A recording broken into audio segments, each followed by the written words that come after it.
Hi, my name is Roberto Seda with Seda Law Firm, and we are here at the First United Bank in Moore, Oklahoma. First United has graciously gifted us, or at least allowed us to use one of their spaces. So if you've not been at this bank, I would definitely encourage you. I think they're trying to get back to the community, and they're doing a lot of great things. So please stop by and take a look at that.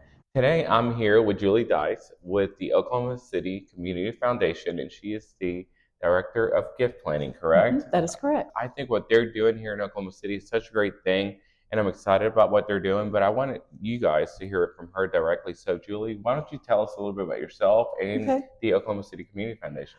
Well, the Oklahoma City Community Foundation has been in the community for over 50 years. And what I love about the Community Foundation is how we connect donors with community and how we connect donors with community impact. So, charitable community impact, supporting causes that are close to their hearts. Working with professional advisors, connecting the advisor and the donor and community causes to make Oklahoma a better place for our children and our grandchildren. And so that gives me a great satisfaction when I'm working with a donor who wants to, that may say something to me like, I need to simplify my giving. There's so many nonprofits that have so much need. Can you give me a hand? Can we figure out the best way I can give? I also love working with donors that maybe have complex assets and they're trying to figure out strategically how they can make the best impact tax-wise, but then also make the best impact to benefit their cause that is close to their heart. Oklahoma City Community Foundation has a lot of opportunity for giving. We work with donors, so they have different funds that they can establish to either bring in their family for family giving or extend their legacy. Or to create major impacts. So like maybe creating a grant program or creating scholarship, to provide Oklahoma's workforce into the next century. So a lot of it, what we look at is sustainability and impact.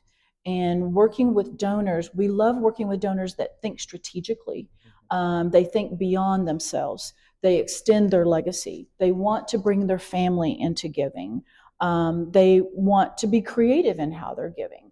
And so that gives me great joy. And I am very proud of Oklahoma City Community Foundation. I don't know if you or your audience knows this, but Oklahoma has a lot to be proud of. That Oklahoma standard, it is alive and well, because I don't know if you realize this or not, but Oklahoma City Community Foundation is one of the top community foundations in the nation. We have $1.7 billion in assets. We are a part of the community. We have 400 nonprofits that we provide an annual endowment check. We are giving out $5 million in scholarships. So the money is going out into the community and beyond to make the impact based on what the donor wants. Right. That's what we want, what the donor wants. So, as far as areas, I guess you mentioned scholarships, right? You mentioned, I think, in some discussions that we've had, you've also mentioned possibly giving back to churches. What are some areas that maybe people haven't thought about in ways that the Oklahoma City Community Foundation is giving back? Scholarships being one of them, but what are some other examples? So we have several donors that have cause areas close to their heart, but they may be concerned about, like, will their organization stand the test of time? Will that nonprofit make it into the next 100 years? So we have a lot of donors that are pooling money, either through a testamentary gift, through their estate, or currently they're pooling their money toward a community impact program that we have. So we have several cause areas. So we have grant cause areas in arts and culture, animal welfare, access to health care, older adults, and children. So think about that. So money is pooled, and I used to work for a nonprofit. So I know, as a grant writer, I was a grant writer, so I know this is a very impactful program because the money is pooled together. It goes out into an RFP to local nonprofits based on that category of their service. And then money will go back into the community through a grant. And then what I love about it is that it builds that organization's mission. It carries it forward, but then there's a lot of accountability on the back end. Like they have to do grant reports, a site visit. So if I were a donor and I was looking at, how can I get the biggest ROI for my investment, I personally would probably look at that program. But then we also have individuals that say, I want to create sustainability for my church. I don't want to give them a large amount of money, but I want to give them my tithe or my amount every year in perpetuity. So can do like your own little mini endowment through an estate plan. You don't have to give us any money now. It can be a testamentary gift. We keep it very simple, and the money goes in, and then every year your church will get a check. May not be your church, it could be a municipality. It could be like I worked with a donor that wanted money to go into her local animal shelter in another county in Oklahoma. And also, she wanted it to go to her local library. So we work with municipalities, with churches, any 501c3, and colleges and universities. So when you think about that, we bring a lot of value when it comes to charitable giving, impactful charitable giving. Yeah, no, it's a lot of options, right? A lot So of options. you've mentioned, money as one of the primary Mm-hmm. ways to fund these things. I know in conversations that you and I just recently Yeah. had, that's not the only type of asset that No. can go in. You want No. to talk about a little bit of the types of assets that you're seeing that people Yes. can use to fund these? It is amazing. So when you're giving out of your checkbook, you're really limiting yourself, right?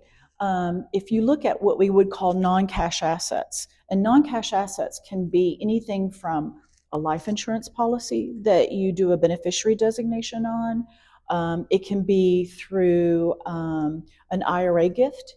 So again, an IRA gift, as you know, Roberto, is the highest taxed gift you can give your family. What is it, 40% that comes off the top? So if you're going to do charitable giving, please remember this. If you're going to do charitable giving and you have an IRA, your best asset to give to charity is that IRA. Your children will get a step up in basis on the house, on the stock account. But OCCF, we take IRA gifts, we take stock, we take business interests, we take oil and gas. I told you recently we did a charitable remainder trust using cryptocurrency, which I now know a lot about cryptocurrency, much more than I ever thought I would. But it's amazing what you can do. If you're thinking about selling a business and you're looking at capital gains, sometimes you can do a strategic gift before the sale and reduce the gains and also provide like relief of taxation. So we have an expert team of gift planners, myself and Megan Davis, who is part of the gift planning team, and we can work with the donor, and we love working with the advisor. That I think that is key. Having that donor to have a team with them if they're doing any complicated gifting of assets, having a team with them, their CPA, their attorney, their financial planner, and you have that philanthropic arm. We all come together and we really can create an amazing plan. One, to provide tax savings. Two, to provide impact to the community that is ongoing and can make an impact on your own family too. Yeah. So I think that a lot of people are going to be thinking, or at least have the mindset that they have to have a lot of money in order to set something up. That's probably just like I get that as an estate planning attorney that have to have a lot of money in order to set up a will or a trust or whatever it may be, right? Right. So with you, what do you advise people? Like, what range or what type of asset accumulation that people have gathered would you recommend to at least consider it if they are charitable or charitably inclined? Yes, sorry, I know it's English hard to is hard say today, right? So charitably inclined to give something. So Oklahoma City Community Foundation, we have gift funds that start at $5,000. I really don't think your impact is created until you're probably hitting a $20,000. Now that may sound a lot to some people, but it may not be that much to others. What I've been doing gift planning and plan giving for over 10 years. And what I have discovered, and I'm sure as an estate planning attorney, you've discovered this, you own more than you think you do. I'm talking to you all out Mhm. there. You own more than you think you do. What I've discovered over and over when you're sitting down and you're talking about the house, you're talking about the personal property, you're talking about the insurance plan, you're talking about your IRA or retirement assets, all of a sudden you're going, wait, I'm a millionaire. I did not Yeah. even know that. And wouldn't it be better to work with a professional advisor like you to create a state plan to make sure that the assets, the intent, everything is planned out so the state of Oklahoma has no control over it? You do not want the state of Oklahoma to have control over your assets. So please have a will or trust. Go to Roberto. But you want, what else do you want with that? You know, sometimes we talk to a lot of donors, their children have great careers, they have set them up early in their lives, and they go, how do we engage our children, our grandchildren in philanthropy? And so we have a lot of donors that go, yes, I want to take care of my children, and you can still do that. But then also you can carve out philanthropy. And for those that have no children or no close relatives, you, to me, if you've worked hard all of your life, there are causes that are close to your heart. Mhm. It's like the lady that grew up in a really small town and she went to the library every week, and she said, "My brother died. I inherited his assets. I'm not married. I have no children. I want to give back to that library that meant so much to me when I was growing up." Yeah. And I love that. Yeah. That is probably my most favorite thing in the entire world, is to see the joy on a donor's face. It's like you see it when they sign their trust or will, you see this big relief, like, oh, It is. it's a peace. It is. Well, I get to see the joy of, do you mean that they're going to get a check from our fund, our family fund, in perpetuity? Yes, you will. And because we've created this mini endowment, not only is it growing every year, we're doing 5% of that, of the spendable balance, it's going to grow. So if you did let's say you did a $20,000 gift, an estate gift to Mhm. the Oklahoma City Community Foundation, let's say for your church. So $20,000 with compound interest. So 5% rolls out every year. But in the meantime, it's still growing. We are very savvy in terms of our investment strategies. So it's compound growth. In 20 years, it will have given out that original $20,000. But in 60 years, it will be giving out that amount every year. So when you look at long-term impactful giving, I love endowment. That is like my sweet spot. That is my favorite thing to talk about. I love talking to nonprofits. We have 400 nonprofits that have endowments. And I have had them tell us, especially during COVID when they couldn't do a lot of fundraising activities, they were like, this endowment check saved us. This endowment check is also underwriting certain elements of our program that we don't have to write a grant for anymore. So to me, endowment building, either through scholarship, so we have a scholarship program, that is also something that 5% of that every year goes to, well, it can be children, but it's usually like college students in and out of state, but that will also grow over time. It's all about impact and strategic impact. So Yeah. sorry, I Well, get I get excited. but it's good to know. It's good to know what organizations are out there. So when I sit down with potential clients, or I'm sitting down and helping somebody put an estate plan together, Mhm. I recently had a couple here in Oklahoma City with $3 million net worth, Mhm. and they didn't want to leave anything to their kids. Right? They Okay. had already set their minds that they were going to go to charity, Oh and wow. so being able to put that in place for the appropriate That's people is really awesome. yeah. But I'm with you too in that when I've had my estate planning signings that when they get done, they've cried. Yep. Like the emotional release that you get.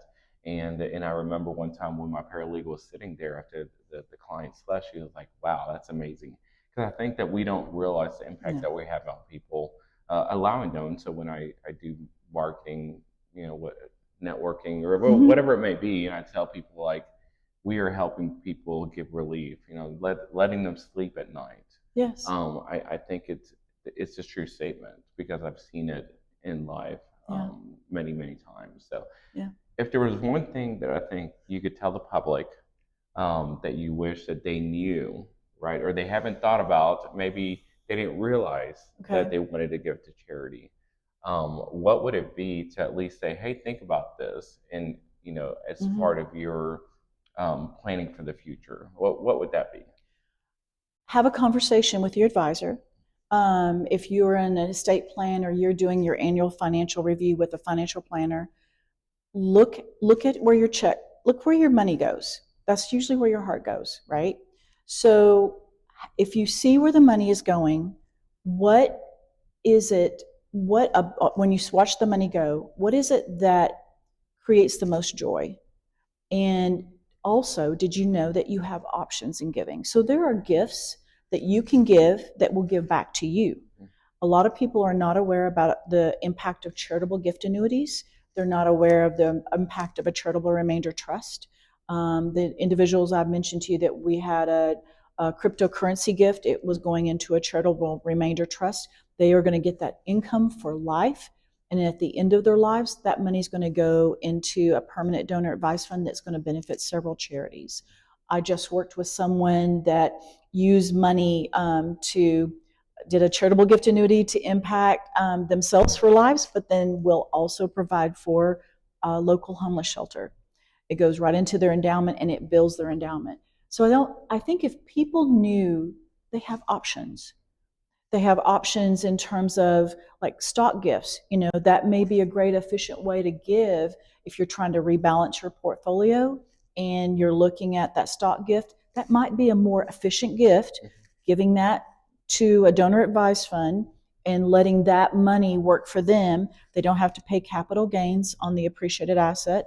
They get a tax deduction and they can allow that to grow if they have a strategic need. What I love about OCCF is that we're local, we're knowledgeable, we're a part of the community. And so when we are working with donors, I cannot tell you how many are going, I look at my donor advice fund, I'm going to let it grow a little bit longer because there's a capital campaign that I really want to honor my mom. Or I want to grow that and I want to create a scholarship. So to create a scholarship at OCCF is $40,000. So that doesn't sound like a whole lot, but think about the impact for a child over time. Right. And by the way, this year we had 3,000 young people apply for scholarships at OCCF from all over the state of Oklahoma. And that was so exciting to me because we get the word out about the scholarships, and that definitely shows you there's a need. Yeah. So whether it's education, whether it's social services, really it is what you want, and that we represent the donor. We want to do what the donor wants to do. No, I love it. So there's a lot of options. There's a lot of Yes, information a that lot of people options. don't know. Right. I guess what is the best way to reach out and start gathering? What does that process look like if someone wants to start having that discussion? So we have an amazing website, and it's occf.org. Our staff, I'm listed on there with my photo, my contact information. We also have a great website that shows you the different ways, those options that I mentioned. They can go and explore that. They can look at our nonprofit endowment program. We have a lot of individuals. We have a lot of individuals that go and donate to their nonprofit endowments through our website. So we have a great nonprofit directory listing. So if they're just curious, like, well, what nonprofits, have an endowment in the Oklahoma City Community Foundation, you can do that. We have a whole segment on scholarships. Also, you can go on our YouTube website, and we have a lot of donor stories because really that's what lasts. Yeah. It's the stories, and it's the impact that those donors have had. One of my favorites is she was a school teacher, Margaret Annis Boyce. Okay. So Margaret Annis Boyce was a school teacher. She donated her entire estate to OCCF for beautification. So all of you that are driving downtown Oklahoma City and you see a crepe myrtle, that crepe myrtle was probably planted through the Margaret Annis Boyce Trust, that's held by the Community Foundation. So that $1 million has been leveraged over time to over $3 million going out into the community. And so that's the kind of thing we have made as a community in partnership. We have made Oklahoma City a better place to live. Yeah. And that's what makes me happy. Well, and that's what I love. And that's part of the reason that I want to have this sit down discussion with you is to let you tell the public, what great work is being done through the Oklahoma City Community Foundation, because I do think it's needed. There's a place Mm-hmm. for it, right? Mm-hmm. And I think that as I get to meet with more and more people, there's opportunities for the right person that's looking to Mm-hmm. give back and leave a lasting effect on the community. And I think having that discussion, that open communication with the Yeah. OCCF, I think is important. So, but I appreciate your time Thank you, today. I Roberto. really do, because I think that this is just, it touches the surface of what we're looking to do Mm-hmm. on educating the public, and then allowing them to reach out to you to have a further discussion on what Mm-hmm. they can do, Mm-hmm. what options they have available to them. So Yeah. I hope you guys found this very, very helpful. I know I did. I learned something new every time that I talked to Julie. But if you are interested, please reach out to Julie and her crew. I think they would love to have that Mm-hmm. discussion with you. And we look forward to seeing you guys in a future video.